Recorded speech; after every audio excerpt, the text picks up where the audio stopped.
I've been involved in research since I was an undergraduate student, which is probably unusual for a lot of folks. When I first went into nursing school, I met a very influential nursing professor who was doing very large, federally funded research work on the quality of care for patients with HIV. And I was captivated by this work, and at the same time, I knew I wanted to be a cancer nurse or an oncology nurse. That unique partnership that patients and families with cancer come to with their nurses is really kind of unknown in many other clinical places. So that really honed my interest in cancer nursing. I think what honed my interest in health services research was working with my professor as an undergraduate, trying to understand the cost and quality of care as a major healthcare reform bill was moving forward. This was the Clinton Healthcare Task Force. We had strong research findings that showed the importance of high-quality nursing care to patient outcomes. That motivated me to continue this work in cancer, where no one had really done that work. The areas of research in health services that I mostly focus on are the organization and delivery of care. So I look at how a clinic operates, what kind of staffing levels they have, how they support the nurses who give the care, what kind of education and training they give them, the relationships between nurses and physicians and other providers. My major thesis is the way that we organize cancer care delivery has a major factor to play on the outcomes of care that patients receive. But what I also recognize is if we don't give care that is efficient and has good value to patients, insurers, and society, we're lost. So increasingly, I'm looking to my colleagues in economics, for example, to help partner with me on how we should be conducting studies together where we can be very efficient with our care, but also promote high-quality outcomes. So it really takes a village these days.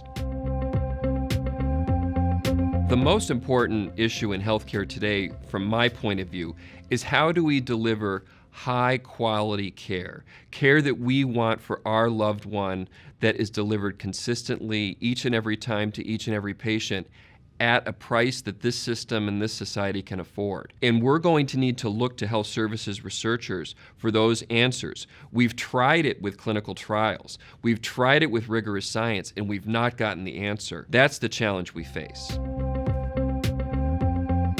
IHPI is more than a building. It's a concept that the faculty buy into, and we disseminate our findings together. We generate new studies together. We think about persistent problems and challenges in new and different ways with our disciplinary training that I think we can move the needle on some problems that we haven't been able to really solve right now. IHPI provides us with cachet for our research.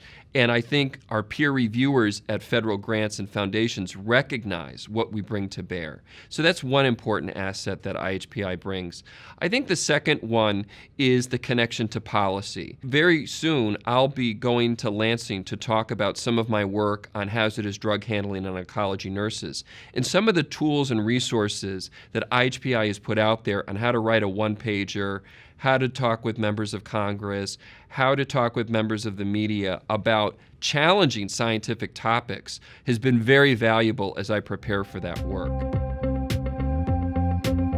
I think one of the things that will happen is an alignment, hopefully, of clinicians, administrators, and policymakers about the goals for our healthcare delivery system. I think we really want to focus on how we deliver optimal care each and every time to each and every patient at a cost that we can afford.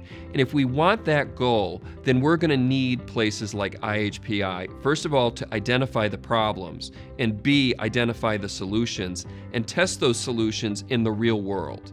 And I can't think of a better place for that work to happen than by the faculty here at Michigan and the faculty here at IHPI.